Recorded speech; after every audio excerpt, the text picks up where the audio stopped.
డబ్బు, అనారోగ్యం, ఉద్యోగం, వ్యాపారం, అప్పులతో బాధపడుతున్నారా? మీకోసమే లాంచ్ యువర్ ఫ్యూచర్ ప్రోగ్రామ్.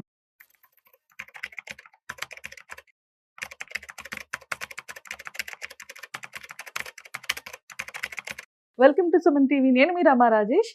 ఈ రోజు మనం లాస్ట్ వీడియోలో డిస్కస్ చేసుకున్నట్లుగా ఒక వర్స్ట్ పర్ఫార్మింగ్ ఫండ్ టైం పీరియడ్ని తీసుకొని దాంట్లో ఎస్ఐపి చేస్తే మీకు ప్రాఫిట్ వస్తుందా లాస్ వస్తుందా గురించి డీటెయిల్గా తెలుసుకోవడానికి ఒక కేస్ స్టడీలా తీసుకొని వచ్చాను.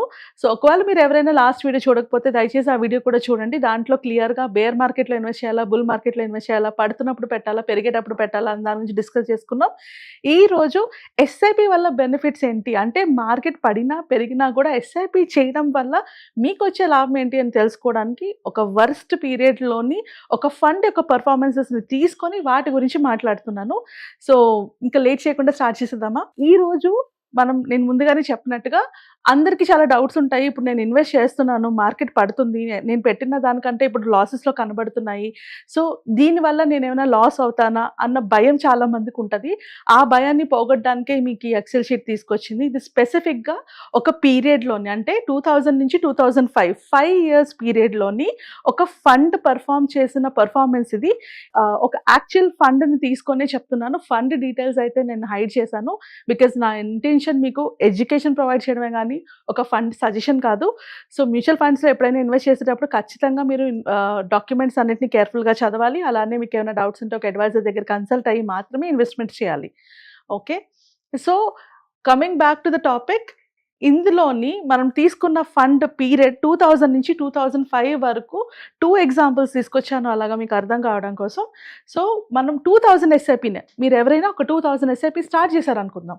2000లోని ఒక 2000 ఎస్ఐపి స్టార్ట్ చేశారు. దాని అమౌంట్ 10 రూపీస్ అంటే ఎన్ఏవి ఎంత ఉంది, 10 రూపీస్ ఉంది. అండ్ యూనిట్స్ అన్నీ వచ్చాయి, 200 యూనిట్స్ వచ్చాయి. సో ఇక్కడ మీ కరెంట్ వాల్యూ ఎంత 2000 అండ్ ప్రాఫిట్ లాస్ 0, ఎందుకంటే అప్పుడే ఇన్వెస్ట్ చేశారు కాబట్టి దాంట్లో మీకు ప్రాఫిట్ అండ్ లాస్ కనిపించదు. సో ఇక్కడ వరకు మీకు అర్థమైంది అనుకుంటున్నాను. నెక్స్ట్ చూసేటప్పటికి 10 రూపీస్ పెట్టి మీరు కొన్నారు, నెక్స్ట్ మంత్లోనే అది 8.77కి వెళ్ళింది, ఆ నెక్స్ట్ మంత్లో 6కి వెళ్ళిపోయింది. సో చూస్తుంటే అలా ఎన్ఏవి పడుతూనే ఉంది. ఎన్ఏవి పడడం వల్ల మీరు ఇక్కడ యూనిట్స్ పెరగడం చూసారు. ఇక్కడ 10 ఉన్నప్పుడు 200 యూనిట్స్ ఉన్నవి 8.77 రాగానే 428 యూనిట్స్కి వెళ్ళాయి అవి. సో అలా యూనిట్స్ పెరుగుతున్నాయి. బట్ ఇక్కడ చూస్తే లాస్, ప్రాఫిట్ అండ్ లాస్ చూస్తే నెగటివ్లో ఉంది, అంటే అది లాస్లోకి వెళ్ళింది. సో అలా ఒక 2001లో తీసుకున్నాను. 2001కి లీస్ట్ వెళ్ళిపోయింది, అంటే 10 రూపీస్ కొన్న ఫండ్ 2.19కి వెళ్ళిపోయింది అనేవి. అలా వెళ్ళడం వల్ల మీకు వచ్చిన యూనిట్స్ ఎన్ని ఉన్నాయి, 913 యూనిట్స్ ఉన్నాయి. అండ్ ఇక్కడ మీరు చూసుకుంటే మీరు ఇన్వెస్ట్ చేసిన అమౌంట్ ఏమో 40,000, దాని కరెంట్ వాల్యూ ఎంత ఉంది 20,391 ఉంది, అంటే 19,000 లాస్. అంటే ఆల్మోస్ట్ మీరు పెట్టిన దాంట్లో హాఫ్ లాస్ అయిపోయారు. అంటే ఇక్కడ 2000 తీసుకున్నాను కాబట్టి 40,000కి 20,000 చూపిస్తోంది. అదే మీరు 20,000 తీసుకున్నారు అనుకో ఎస్ఐపి, మీరు కట్టిన 4 లక్షలకి 2 లక్షలే ఉంటుంది. సో చాలా మంది ఇక్కడ ఏం చేస్తారు, ఆ అమౌంట్ చూసి నేనేమైనా రాంగ్ ఇన్వెస్ట్మెంట్లో పెట్టానా ఆర్ నేను తప్పు చేశానా అనుకొని ఎగ్జిట్ అయిపోవడానికి అనుకుంటారు, లేకపోతే సిప్ని ఆపేస్తారు. ఇదే చాలా మంది చేసే mistake. But wait and see, ఈ ఫండ్ యొక్క పర్ఫార్మెన్స్ చూద్దాం. ఇంకా సేమ్ థింగ్ 2003 అంటే 2000లో స్టార్ట్ చేసిన ఫండ్ 2003కి కూడా అది ఇంకా 2.62 యూనిట్స్కే ఉంది. అంటే అది 10 రూపీస్కి కొన్న ఫండ్ అది ఇంకా 10కి రీచ్ అవ్వాలా, 2.62 మాత్రమే ఉంది. అయినా మనం ఇన్వెస్ట్ చేసిన అమౌంట్ ఎంత అయింది, 80,000 అయింది అప్పటి వరకు. అండ్ టోటల్ యూనిట్స్ ఎన్ని ఉన్నాయి మనకి 22,819 యూనిట్స్ ఉన్నాయి. ఇక్కడ చూసుకుంటే ఇన్వెస్ట్ చేసిన 80,000 అయితే మనకి వాల్యూ ఎంత ఉంది 59,785 ఉంది. అంటే ఇక్కడ కూడా మనకి 20,000 లాస్లోనే ఉంది. ఫస్ట్ 3 years వరకు ఈ ఫండ్ కంప్లీట్లీ లాస్లోనే ఉంది. ఎవరైనా 10 రూపీస్ పెట్టుకున్న ఫండ్ని ఇప్పుడు 2 రూపీస్కి వచ్చేసిందంటే దాన్ని ఎలాంటి ఫండ్ అంటాం, అది కంపల్సరీగా వర్స్ట్ ఫండ్ అనే కదా అనుకుంటాము. But this is where magic happens. ఎందుకంటే మీరు ఎస్ఐపి చేస్తున్నారు కాబట్టి ఇర్రెస్పెక్టివ్ అక్కడ కూడా మీరు డౌట్ పడకుండా ఎస్ఐపి కంటిన్యూ చేసి ఉంటే ఇప్పుడు 2005కి వచ్చేటప్పటికి ఈ 2000 రూపీస్ కడుతున్న ఎస్ఐపికి ఇప్పుడు కరెంట్ వాల్యూ 7 రూపీస్కి ఉంది, అంటే 7 అనేవి 7.02 ఉంది. ఇది 1,22,000 ఉంది మీరు ఇన్వెస్ట్ చేసింది. అండ్ ప్రాఫిట్కి వచ్చేటప్పటికి 2,18,713 రూపీస్ ఉంది. సో ఇక్కడ మీరు కొన్న ప్రైస్కి కూడా రాలేదు. ఇంకా మీరు కొన్న ప్రైస్ అంతా 10 ఎన్ఏవి కొన్నారు, ఇప్పుడు అది ఎంత ఉంది 7.02 ఉంది ఎన్ఏవి. సో మీరు కొన్న ప్రైస్ కూడా రాకుండానే మీకు ప్రాఫిట్ కనిపిస్తుంది. అండ్ దీని ప్రాఫిట్ చూస్తే దాని రిటర్న్ ఎంత వచ్చింది, 22.06% రిటర్న్ వచ్చింది ఈవెన్ బిఫోర్. అంటే మీరు ఆ కొన్న ప్రైస్కి రీచ్ అవ్వకముందే 22.06% రిటర్న్ వచ్చింది. ఎందువల్ల వచ్చింది? ది రూపీ కాస్ట్ యావరేజింగ్ అంటారు దీన్ని. అంటే మీరు ఒకే ఒక ఫండ్ని 10 రూపీస్లో కొన్నారు, 2 రూపీస్లో కొన్నారు, 5 రూపీస్లో కొన్నారు, 7 రూపీస్లో కొన్నారు, అలా కొంటూనే ఉన్నారు, ఎక్కడ ఆపలేదు. ఇర్రెస్పెక్టివ్ ఆఫ్ ద మార్కెట్ మీరు దాన్ని ఆపకుండా కంటిన్యూ చేయడం వల్ల మీరు కొన్న ప్రైస్కి కూడా అది రీచ్ అవ్వకపోయినా కూడా మీకు రిటర్న్ 22% జనరేట్ చేసింది. అండ్ మీరు ఇన్వెస్ట్ చేసిన అమౌంట్ అంటే 12,02,000కి 2,11,000 అయింది. ఇది ఇంకొక fund, same case, similar case fund ఇది కూడా. ఇది 16 రూపీస్ ఎన్ఏవిలో స్టార్ట్ చేశారు అనుకుంటే మీరు చూస్తే 16 రూపీస్ ఉన్నది 2001 కల్లా 2.52 ఎన్ఏవి ఎంతకి వెళ్ళిపోయింది, 2 రూపీస్ 2.52కి వెళ్ళిపోయింది. సో బట్ ఇక్కడ అక్యుములేట్ అయిన యూనిట్స్ చూడండి, 16 రూపీస్ పెట్టున్నప్పుడు 120 యూనిట్స్ కొంటే 2.52 అయ్యేటప్పటికి 793 యూనిట్స్ కొన్నారు. సో దీనివల్ల ఏం జరిగింది, ఇక్కడ మీరు పెట్టిన అమౌంట్ 40,000 పెడితే లాస్ 22,000 ఉంది, 17,000 మీరు పెట్టిన దాంట్లో మిగిలింది.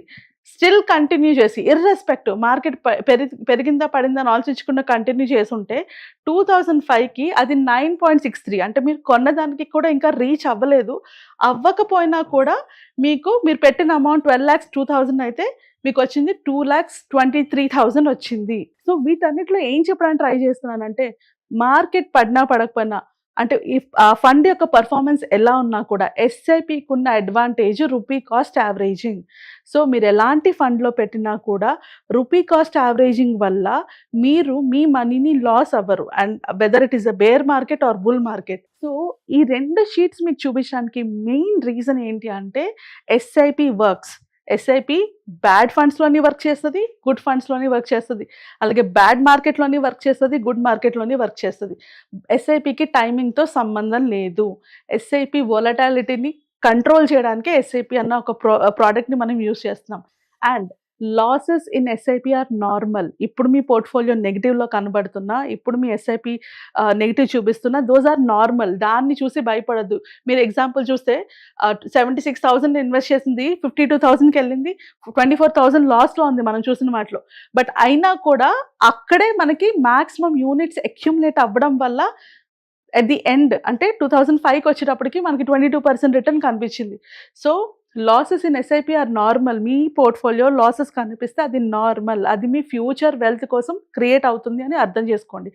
అండ్ థర్డ్, ఈ ఎస్ఐపి అడ్వాంటేజ్ ఏంటంటే ఇలాంటి వాలటైల్ మార్కెట్లోనే మీకు ఎక్కువ యూనిట్స్ అక్యుములేట్ అవుతాయి and that is where you get your returns. So అది ఎస్ఐపి యొక్క అడ్వాంటేజ్. అంటే ఎన్ఏవి పడిపోతే యూనిట్స్ పెరుగుతాయి, ఎన్ఏవి పెరిగితే ఆర్ ఎన్ఏవి రికవర్ అయితే మీ పోర్ట్ఫోలియో పెరుగుతుంది. సో అది మీ మైండ్లో ఉండాలి కంపల్సరీగా. Time in the market beats best performing fund. ఇది టాప్ పర్ఫార్మింగ్ ఫండే ఉండాలి, బెస్ట్ ఫండే ఉండాలి అన్నది పెట్టుకోవద్దు. మీరు ఎంత లాంగ్ ఉన్నది వరస్ట్ పర్ఫార్మింగ్ అయినా బెస్ట్ పర్ఫార్మింగ్ అయినా కూడా ఎస్ఐపి చేసినప్పుడు మీరు ఎంత లాంగ్ ఉంటే అంత రిటర్న్స్ బాగుంటాయి. ఇది లంసమ్కి అప్లికేబుల్ కాదు, ఇది ఓన్లీ ఎస్ఐపికి మాత్రమే అప్లికేబుల్.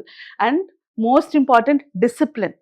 ఎస్ఐపిలో మనకు వచ్చేది ఏంటి, ఇర్రెస్పెక్టివ్ మార్కెట్ పెరిగినా పెరగకపోయినా ఏమైనా కూడా డిసిప్లిన్డ్గా ఇన్వెస్ట్ చేయడం వల్ల డిసిప్లిన్ బీట్స్ ఇంటెలిజెన్స్. అంటే మీరు ఎంత స్మార్ట్ వర్క్ చేసి ఎంత బెస్ట్ ఫండ్స్ ఐడెంటిఫై చేసినా కూడా ఎవరైతే ఏమీ చేయకుండా డిసిప్లిన్గా ఇన్వెస్ట్ చేస్తారో వాళ్ళే మీకన్నా ఎక్కువ వెల్త్ని జనరేట్ చేసుకోగలరు. And last but not the least, SIP losses are part of this SIP and it's not a failure. మీకు ఆ లాసెస్ వల్లే ఫ్యూచర్లో ఎక్కువ రిటర్న్స్ వస్తాయి, బిగ్గెస్ట్ రిటర్న్స్ వస్తాయి.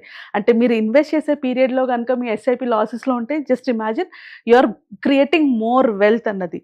సో ఎవరికైనా ఇలాంటి మార్కెట్లో నా ఎస్ఐపి లాస్లో ఉంది ఆర్ నా ఫండ్ బాగా పర్ఫామ్ చేయట్లేదు అని అనిపించినప్పుడు దయచేసి ఎగ్జాంపుల్స్ గుర్తుపెట్టుకోండి. ఎంత వర్స్ట్ పర్ఫార్మింగ్ ఫండ్ అయినా కూడా ఈ మార్కెట్లో ఎగ్జిట్ అవ్వకూడదు. లాసెస్లో ఉన్నప్పుడు అస్సలు ఎగ్జిట్ అవ్వకూడదు. లాసెస్లోనే వెల్త్ బిల్డ్ చేసుకుంటారు. అలా కాకుండా మీకు ఇంకేమైనా డౌట్స్ ఉన్నాయి, ఇంకేమైనా క్వశ్చన్స్ ఉన్నాయి, పర్సనల్గా నాతో మాట్లాడాలనుకుంటే కింద స్క్రోల్ అవుతున్న నెంబర్స్కి కాల్ చేసి అపాయింట్మెంట్ బుక్ చేసుకోవచ్చు. ఇంకేమైనా జనరలైజ్డ్గా క్వశ్చన్స్ ఏమైనా ఉంటే ఎస్ఐపి రిలేటెడ్గా ఇంకా ఏమైనా డౌట్స్ ఉంటే కింద కామెంట్స్ పెట్టండి. నెక్స్ట్ దాని మీద వీడియో కూడా చేసుకుందాం. Thank you so much.